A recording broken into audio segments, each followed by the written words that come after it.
Shalom, friends, and welcome. My name is Marko Gasparovich, and it is my honor on behalf of the Urli Tzedek organization to introduce two exceptional Jewish teachers and leaders.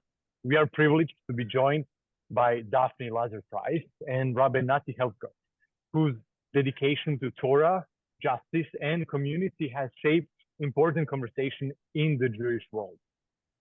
Before we dive into our conversation, please allow me to say that our hearts and prayers are with the Bibas family in Israel and all the hostages.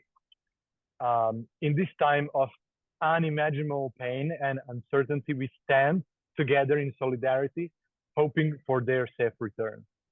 May their strength and resilience be met with justice and peace, and may we never cease to pray and ask for their freedom. Am Yisrael Chai. And now, please allow me to share a word or two about our organization, Urli Tzedek. Urli Tzedek, founded by Rabbi Shmuel Yanklowitz with inspiration of Rabbi Avi Weiss and Ruth Messenger, is the first Orthodox social justice organization rooted in Torah values.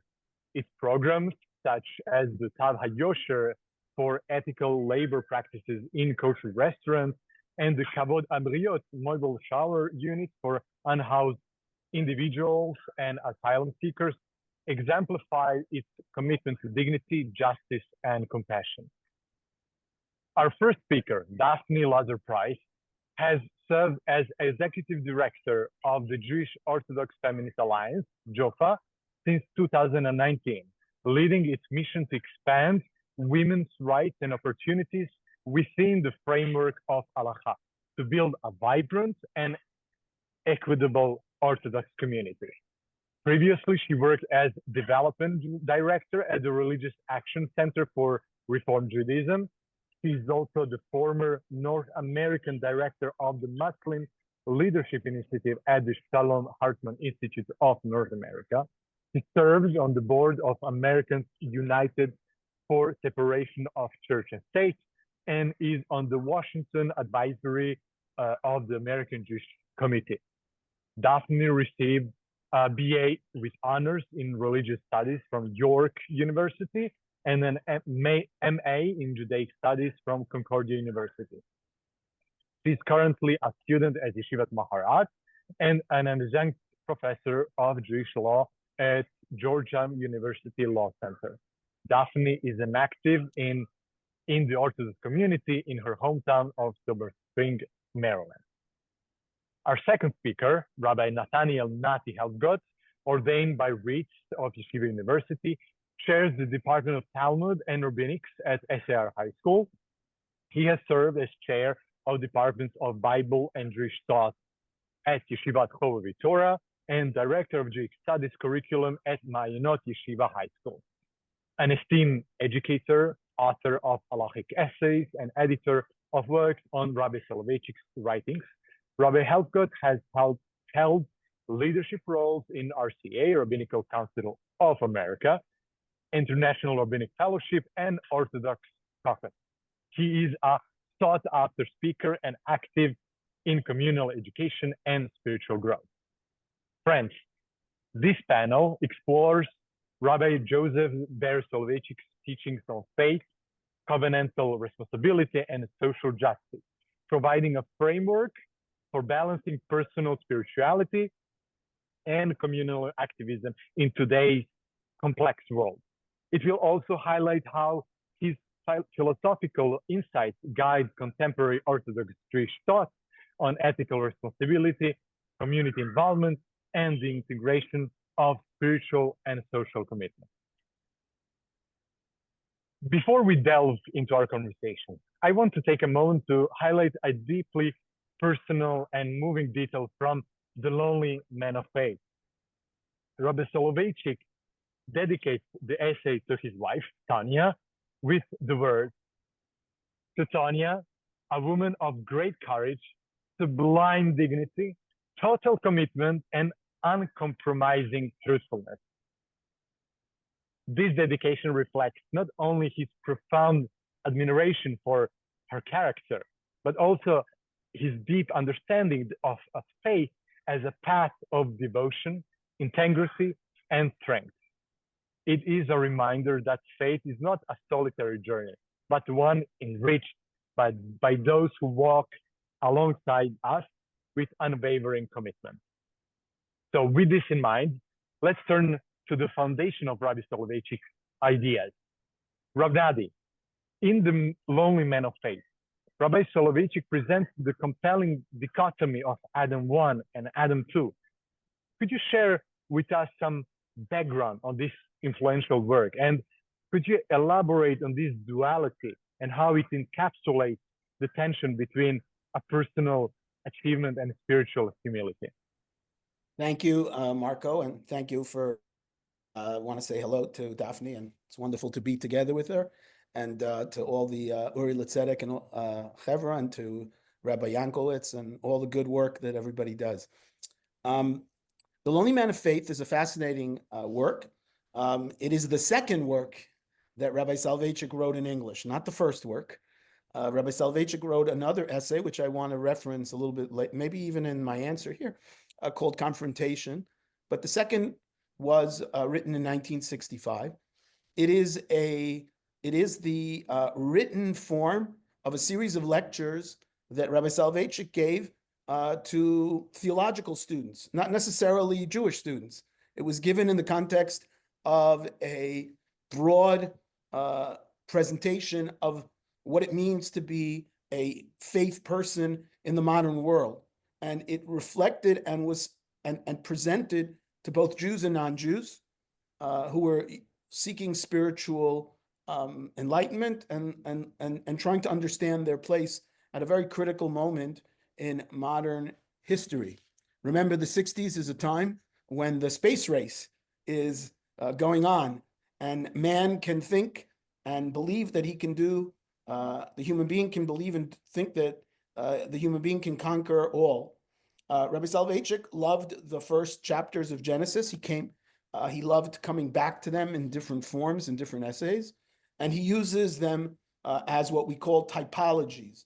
Rabbi Soloveitchik was very fond of typologies, which is presenting a picture of a kind of ideal personality in a very sharp way, and then contrasting that with another personality in a very sharp way, and then have the interaction, which is called the dialectic. In the real world, we are not ideal types. We are people who have elements of one and elements of two, elements of both things. Rabbi Soloveitchik, for our purposes, I want to focus. Rabbi Soloveitchik lays out famously the notion that there are two presidents of creation, and not only the creation of the world, but the creation of the human being, and not only the creation of the human being, but the creation of the community. And community here means is symbolized by man and woman coming together. And for Rabbi Soloveitchik, what he calls chapter 1 of Genesis is Adam 1, and chapter 2 he calls Adam 2.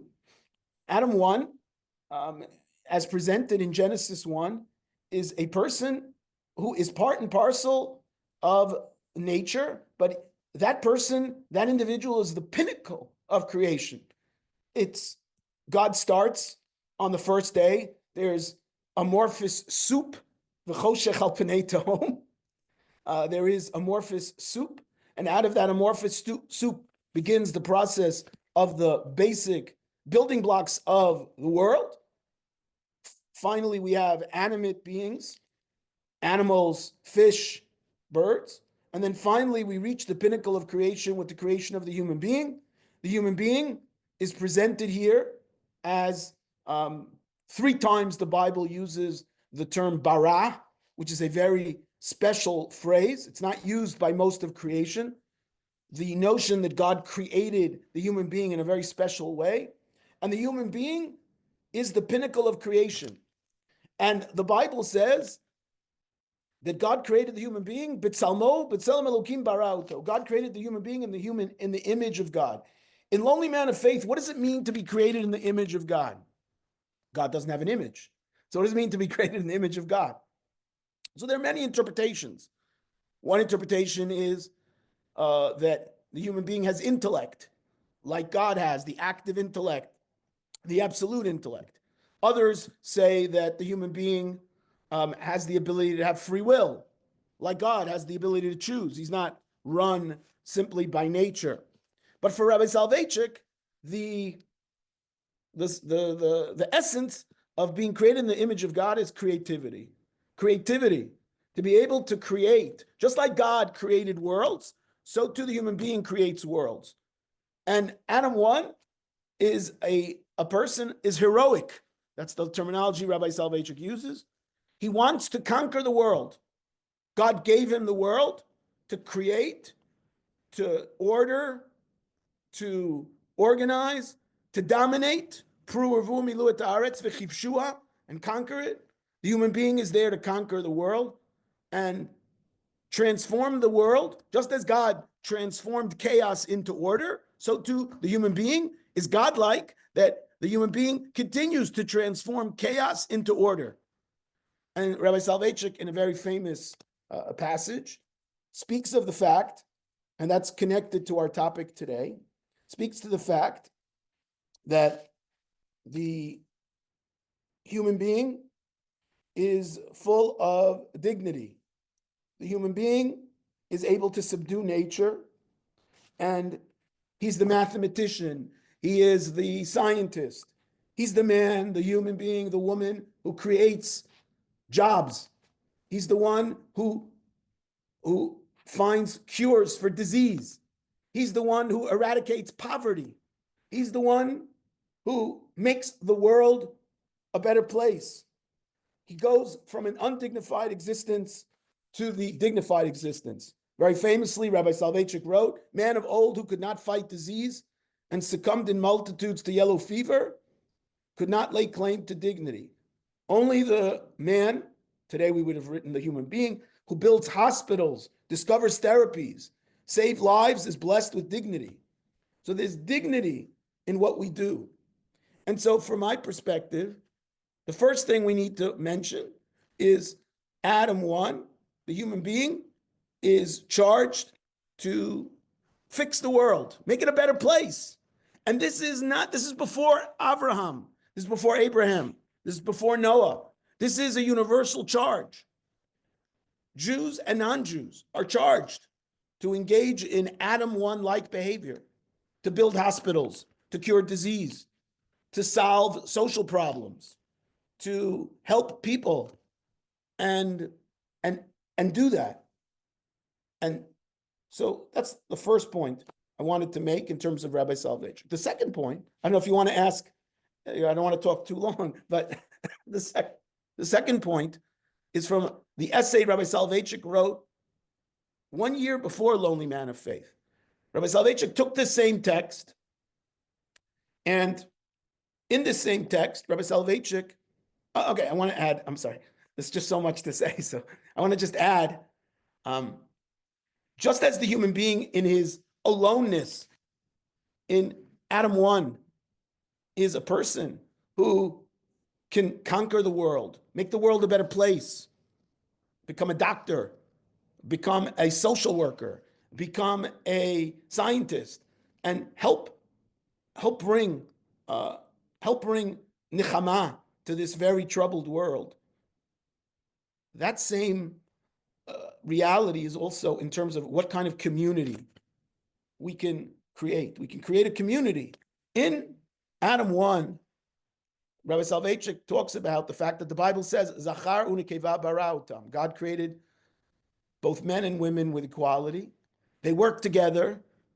They are equal partners in trying to solve these problems, even if they're different people.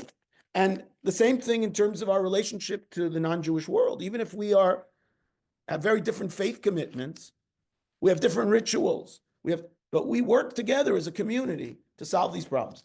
A year before that, Rabbi Soloveitchik wrote the famous essay Confrontation, which was addressing the question, which was a very hot topic at the time, which was interfaith dialogue between the Catholic Church and the Jewish community. And Rabbi Soloveitchik made the distinction between that he felt it was inappropriate to engage in religious dialogue on specific things that Jews practice as opposed to what Christians practice. Each faith community has its own integrity. Each faith community has its own language. And in a certain way, Rabbi Soloveitchik goes very far and says it's almost incommunicable. One faith community can't communicate its notion. On the other hand, Rabbi Soloveitchik says that's one confrontation, but there's another confrontation. That's what he calls ger. Abraham says, ger v'toshav anochi. I am a stranger, but I'm also a citizen. When it comes to my personal faith community, my personal faith commitments, I am unique. I don't trade in favors. I don't give it up. I am bold and heroic. But at the same time, we also know that there is toshav, a citizen. We want to be part of society. And therefore, we are involved in making the world a better place. The examples he gives, we are called upon to tell this community not only the story it already knows, that we are human beings committed to the general welfare and progress of mankind, that we are interested in combating disease and alleviating human suffering, in protecting man's rights, in helping the needy, etc. So that's what I wanted to share. I think that squarely puts the notion, at least the beginning, that the idea that the ethical thrust is not just primarily or only, is not only towards our own community, but we also care very deeply about the world. Adam 1 is a universal category, and we want to participate in that. Beautiful. Thank you, Rabbi Nati. Building on this beautiful idea, I like of Adam 1 and making a world better place. I'd like to ask Daphne, as an executive director of JOFA, you have been at the forefront of advocating for Orthodox Jewish women. How do you see the balance between faith and activism playing out in your work and making the world a better place? Hi. So first of all, I just want to say thank you for inviting me, and thank you, Rav Nati, for a really great crash course on lonely men of faith, and on Rav Soloveitchik's work. I am not an expert in his teachings, and so this just brought me forward by leaps and bounds in understanding some of his core values. I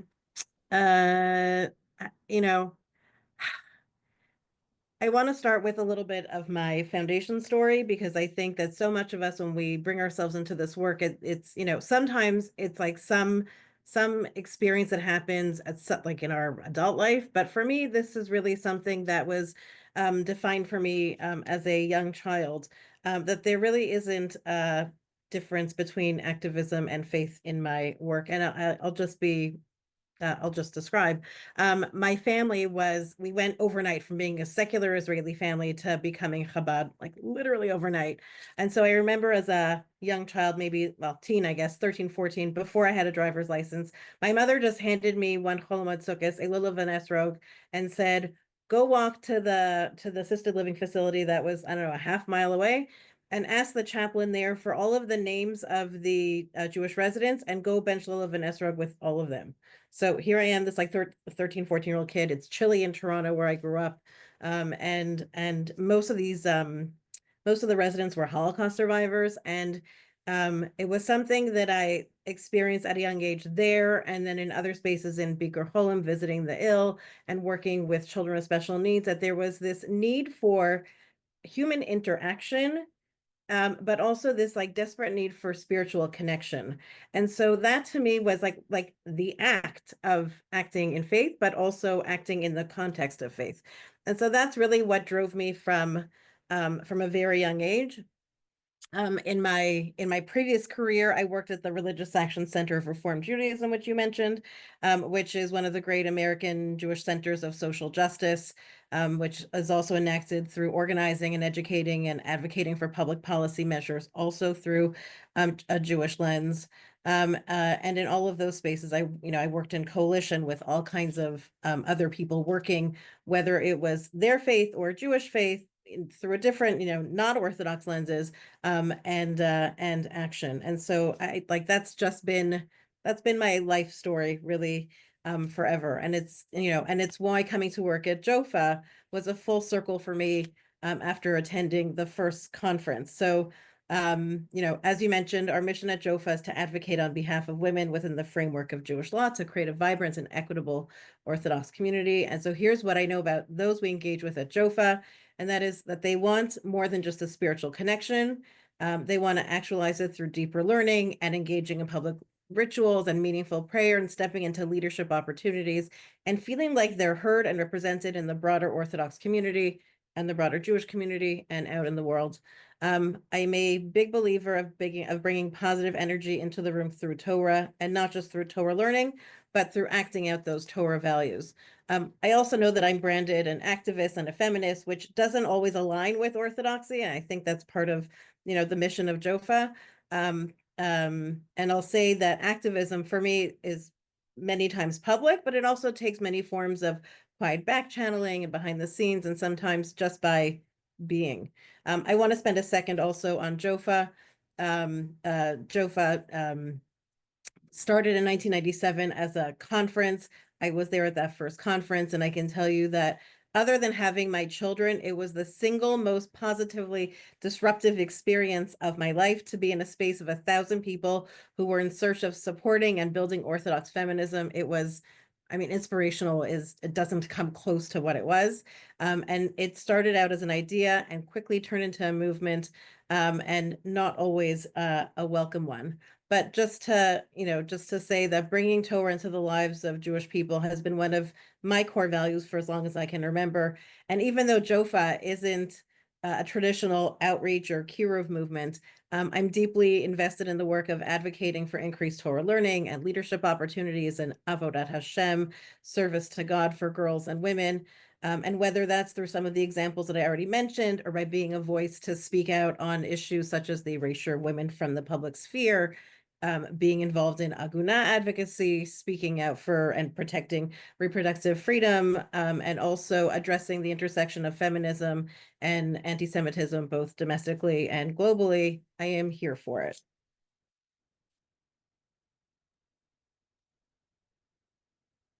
That's really amazing. Thank you so much.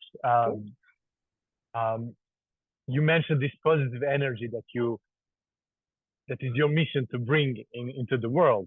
So speaking about that energy, and in light of recent global events, including the rise of anti-Semitism, anti-Zionism, how has your leadership at JOFA have been challenged or shaped even? Look, I can answer this in a couple ways. On the one hand, for sure, I am outraged by the silence of the feminists, the human rights advocates, those who advocate to put an end to human trafficking, and today of all days, the children's rights advocates. Their silence is echoing. And I can also say that the events of October 7 and every day since has seen me leaning into what it means to be a leader, a Jewish leader, a female leader, an Orthodox female leader, and one who does a lot of work, really mostly through a gender-based lens, especially at this moment. I'll just say I was in Israel on October 7th with my family. It's a day that's for sure changed me forever, in good and not so good ways. As I said, there's a lot of anger, but I also want to say that there's a lot of positivity that's come out of it, a lot of camaraderie.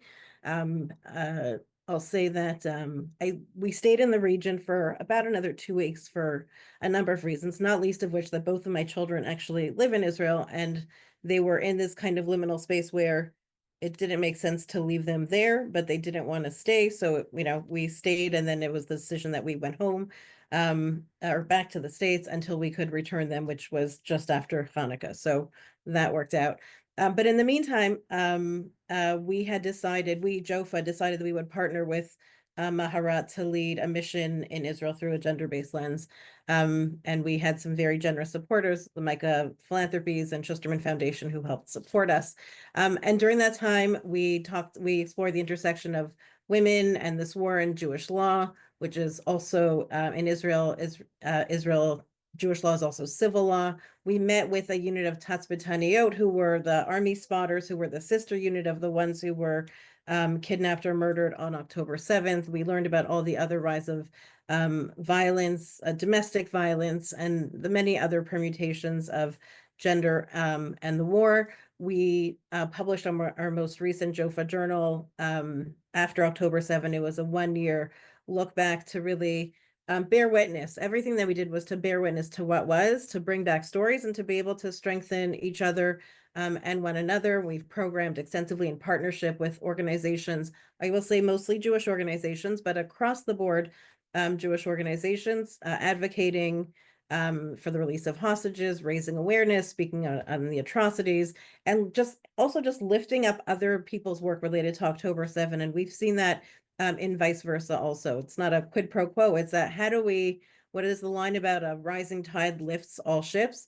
And I will also say that, it can be very lonely right now to be a Jewish person. It can be lonelier to be a Jewish woman. It can be lonelier still to be an Orthodox Jewish woman, where, sometimes our voice is not only discounted by Jewish people on the right, but also on the left. And too often we don't even get a seat at the table, which is why I'm actually so grateful to be invited into this space.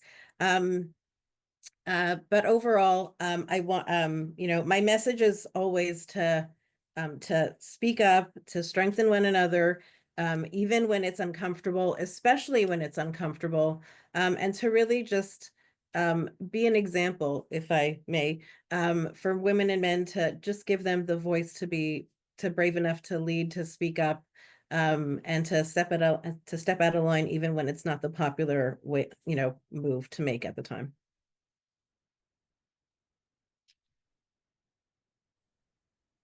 So in face of this echoing silence, as you said, Daphne, or deafening silence even,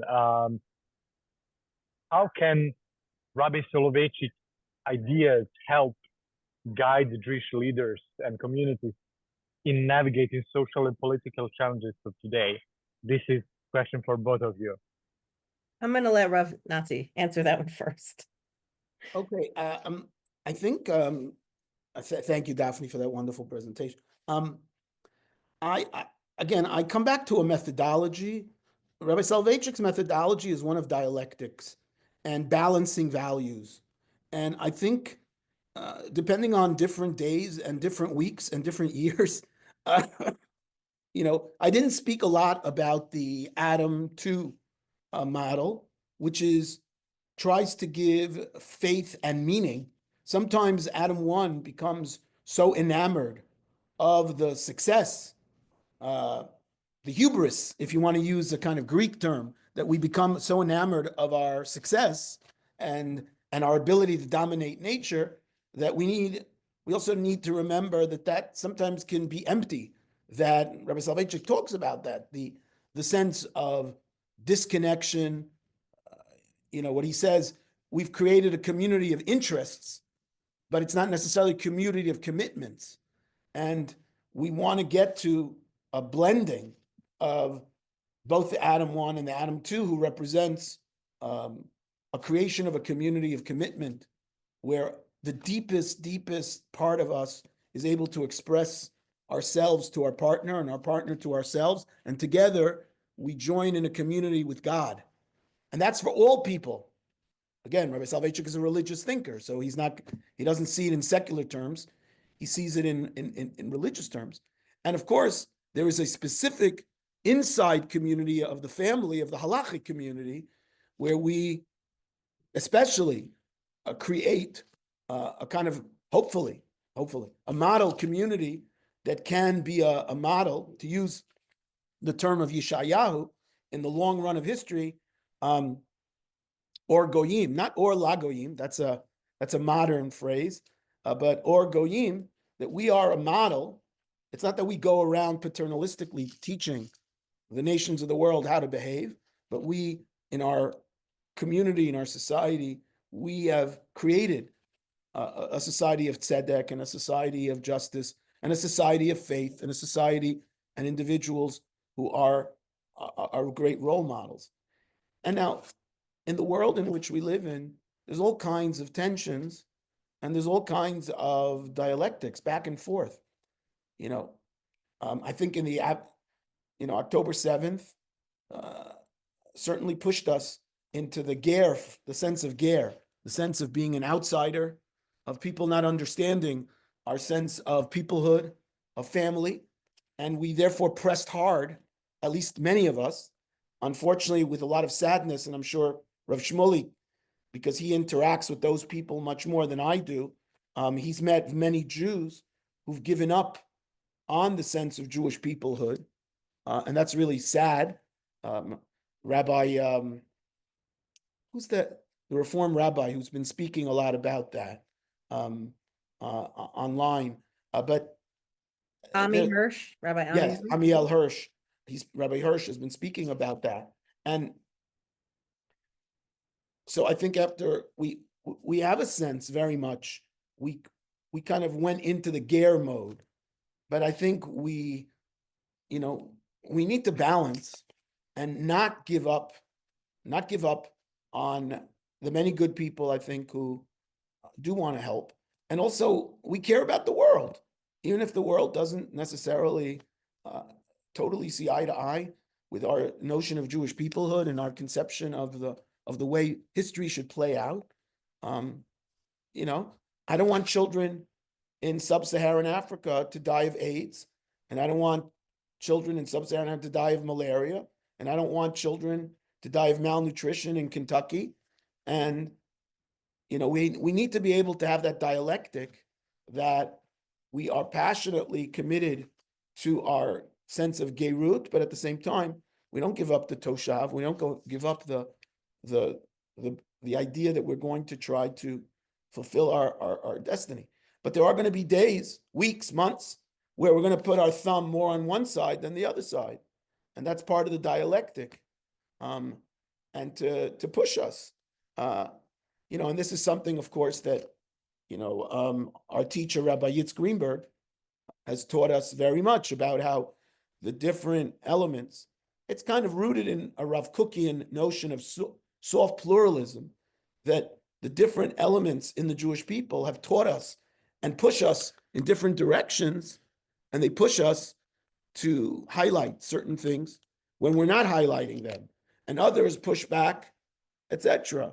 And we need to be able to hold on to many different conflicting values at the same time.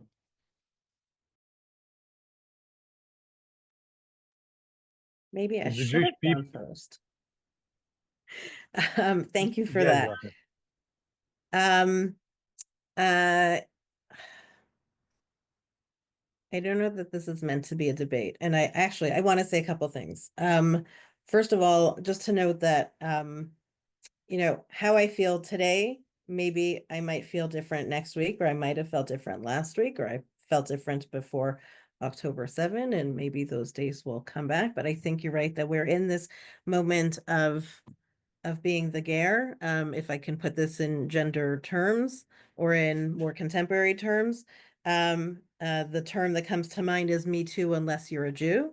That there is a lot of space for empathy and support and understanding and activism, unless you're a Jewish person, in which case you're either discounted or demonized. We have a small number of allies, and I think it's really important to lift them up, but also to note that, in point of fact, there are more anti-Semites in the world than there are Jewish people. And so that's something that I'm sitting with. I'm also sitting with really, again, what's happened today, and really in the lead up of the 503 days since October 7th. Where, if today you don't understand that there's no heroism besides standing standing beside the coffins of babies, their mother and an old man. I don't know what to tell you. If you don't understand that globalize the Intifada means that Hamas gets to kidnap and kill babies, I don't know what to tell you.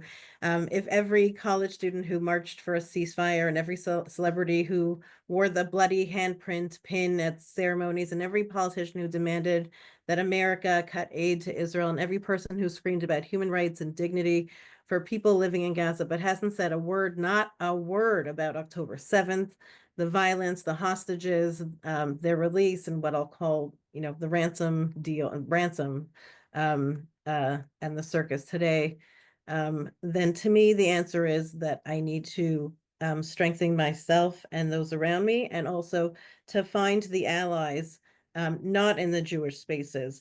And whether, these things become strategic moments, whether it's, do I, lift them up in public ways on social media and in other public settings, or do we do some back channeling to do more organizing so that they can have the conversations with their audience about maybe how to expand support for the Jewish community in America, to speak out against anti-Semitism, to raise that Hamas is a friend to no one except for Hamas, and that it's not in the people's best interest of living in Gaza to have a government of Hamas lead them, and so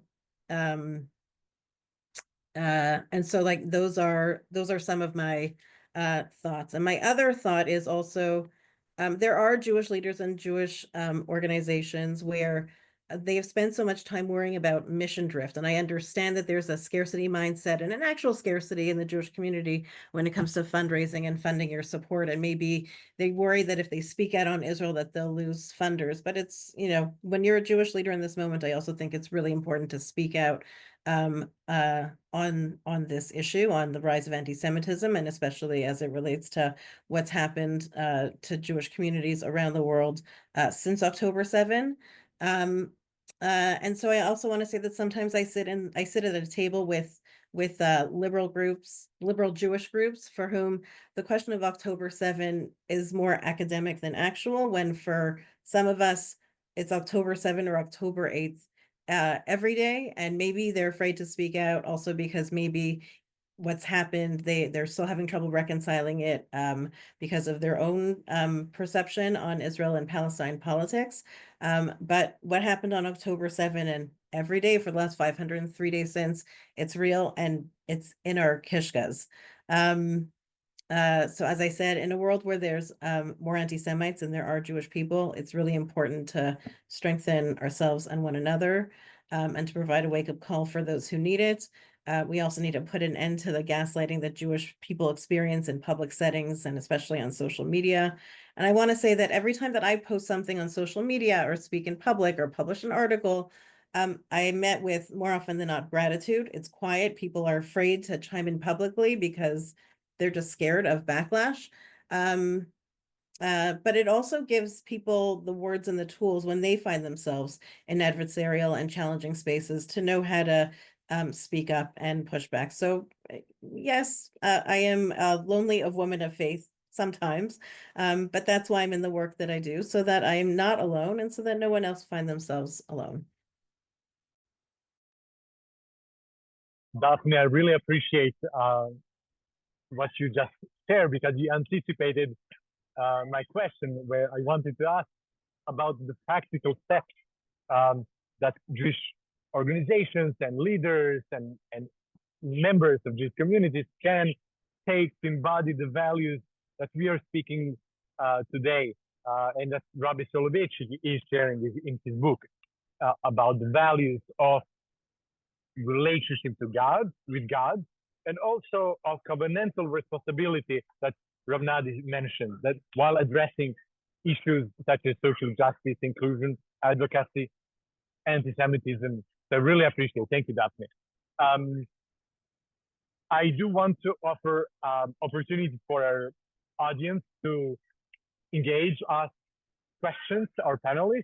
So please feel free to raise your hand or write your question in the chat, and we'll do our best to address as many questions as time allows. In the meantime, maybe Rav Nati, do you have something to add on this aspect of practical practical steps that we could embody? Yeah, I mean, I think what Daphne is really in the trenches in terms of social media. I never was a social media person. I'm not interested in social media. I've always found it depressing and unhelpful to me as a human being. But there are people who have to fight those fights. I think that I work very much within teaching young people. And I've been very impressed with what, let's say, SAR has done in the last year and a half in terms of holding that space, every day to remember the hostages, to remember the outrages, and to give space over the course of the last year and a half for people to come and speak.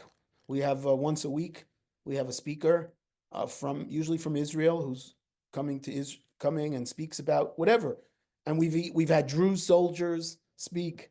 We've had alumni of SAR speak. We've had people who set up social agencies to help the mefunim, the people who were so to speak refugees within their own country in the north during the war with Hezbollah, and in the south.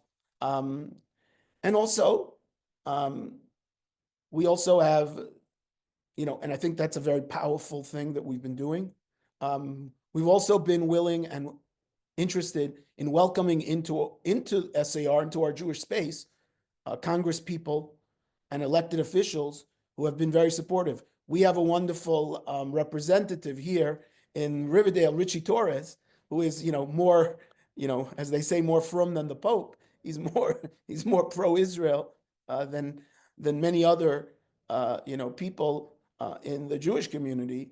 And he's been amazing, and he speaks, and et cetera, and at the same time, especially with our juniors and seniors, we have a class called Modern Israel, in which we also, discuss the challenges of, what it means, in addition to the question of the hostages and the war, with, to take a broader view of the Israeli-Palestinian conflict, to talk about what it means to have a Jewish democratic state. How does that play out in issues like women's rights in the Rabbanut, which is, of course, unfortunately horrific in so many ways, and other issues that we want to expose them, that they have an interesting approach. So I'm sorry, that they understand the issues when they go to study in Israel, and they're not just disconnected. So, and also in my own shul in Teaneck, I think we've been trying to, again, hold that every Shabbat, and include that, and at the same time, how can we help in an intelligent way, besides money, but other things? What can we do here to support the state of Israel and support Israelis, and also the challenge, again, the dialectic. There's a term in Israel, Chazara LaShigra, going back to the norm. And nobody can really go back to the norm, but on the other hand, children have to go to school. Taxes have to be paid, roads have to be paved, all these things have to happen. And so how do you balance the sense of Chazara LaShigra together with holding that pain and holding the suffering and recognizing? And so I think it's been an educational challenge. I think they've done very good work here at SAR, and my shul also. I'm very, and I especially this year, I've been very blessed to have a partner until she went out on maternity leave, Rabbanit Alyssa, who's a spiritual partner with me in our shul. So, and she brings a lot of very wonderful elements in terms of the spiritual dimension of holding those things. So, yeah, I think that we need to do small things in each of our areas.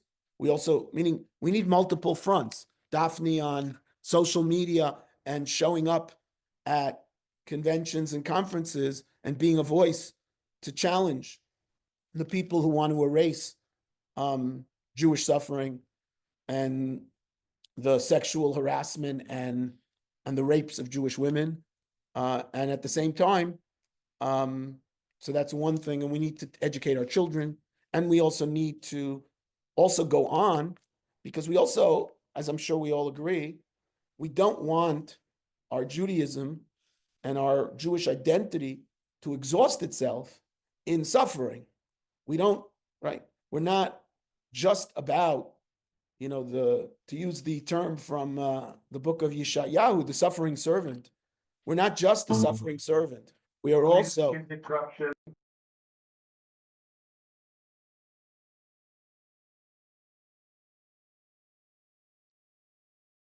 Please, Rabbi.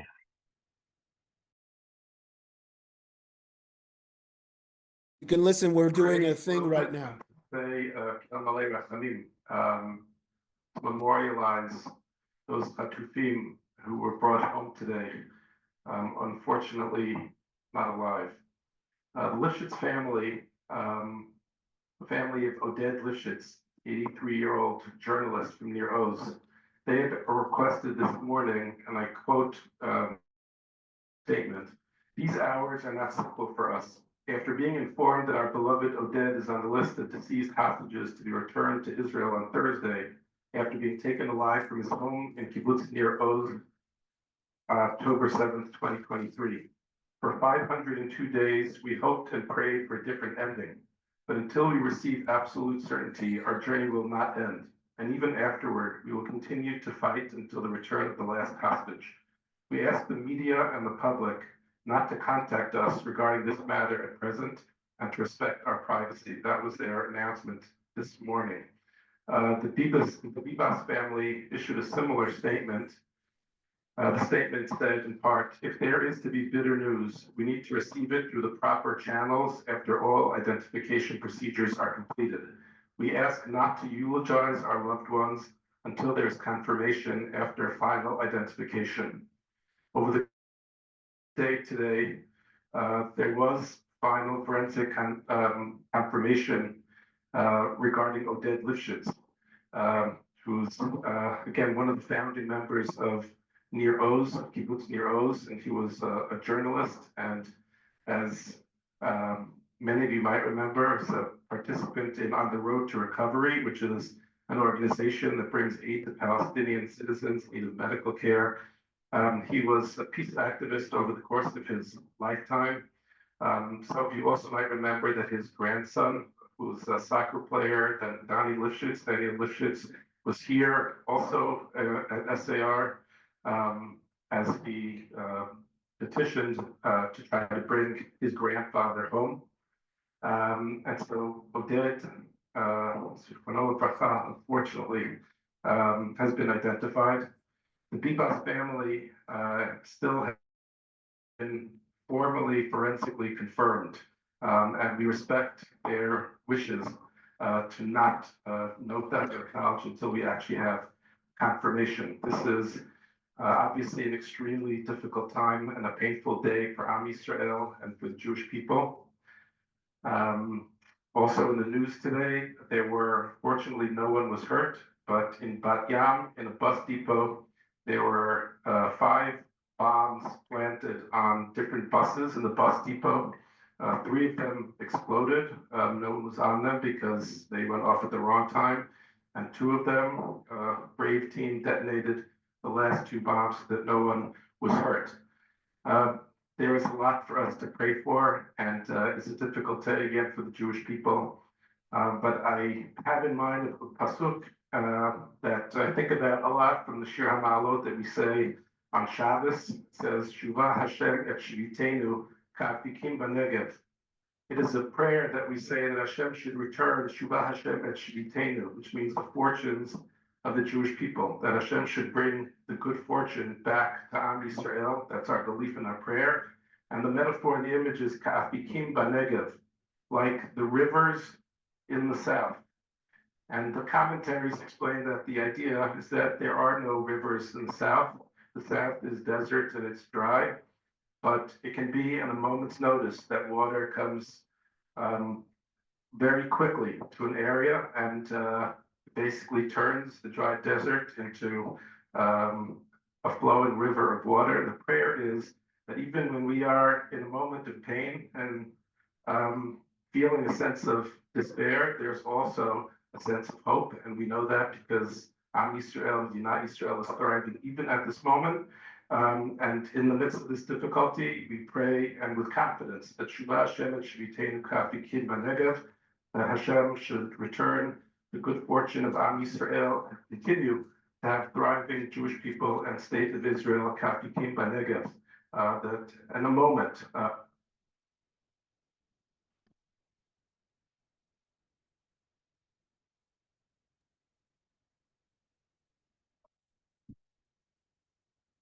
our pain should be able to turn Yaakov l'simcha. It is our prayer that Hashem should bring Yeshua bekarot and you should hear besorot tovot. Please continue what you're doing. So I didn't plan that, but Rabbi Tully Hartstar just was speaking. I hope everyone heard it. It's very moving. Yeah, so I don't think I can add anything at this point. Thank you, Rav Nati. We do have a question in the chat from Esther that says, back in the day, there was an organization called Yosher, headed by Saul Berman and Shlomo Riskin, where Jewish ideals and justice were molded together to benefit the larger Jewish and non-Jewish communities. And Esther asked, how does Ur L'Tzedek compare or resemble Yosher goals? That is a great historical reference. Thank you, Esther. Yosher, under the leadership of those two rabbis, was deeply committed in integrating Jewish ethics with broader social justice efforts, ensuring that halachic values translated into moral and just action within both Jewish and no-Jewish communities. Ur L'Tzedek, founded decades later, carries a similar mission, but within a modern context, emphasizing ethical labor practices, Tav HaYosher, immigrant rights, and dignity for vulnerable population. Like Yosher, it bridges Torah values with real-world justice, but it has also expanded its reach with specific programs like Tav HaYosher and Kavod HaBriah that we mentioned earlier. So thank you for that question, Esther. Can I add a comment? Because I was around. Sure. I was around when Yosher started. I was also around when Jofa started. I was at that first conference as well. I think Yosher was a very wonderful organization, but it was, I think, very, let me put it delicately, I think it was very much an intellectual organization. It put out papers, it put out ads. I don't think it got its hands messy in the way that Uri L'Tzedek, to Rav Shmuli's great credit, really got into the guts of, I still remember Shmuli. I don't remember, I don't know if he's still around, but I remember him speaking. I went to a panel where he was speaking with someone from the Aguda and the OU and Shmuli Yankovitz. I mean, that was about proper ethical practices in kashrut. I mean, that was a great, and as you said, I think Uri L'Tzedek is much more of a grassroots organization of doing things on the ground. While, again, I think Yosher was a more intellectual kind of organization, putting out position papers, ads, pamphlets, things of that nature. Thank you, Rav Nati. As we bring this discussion to a close, I want to extend my deepest gratitude to our panelists, Daphne, Lazar, and Rabbi Nati, Helfgot, for their insights and wisdom. Your perspectives on Rabbi Soloveitchik's thought and its relevance to contemporary Jewish life have been truly inspiring. A heartfelt thank you as well to all of you for joining us today and for your thoughtful engagement. May we continue to learn, reflect, and act with both faith and responsibility, wishing everyone continued strength in their pursuit of justice and Torah. Shalom.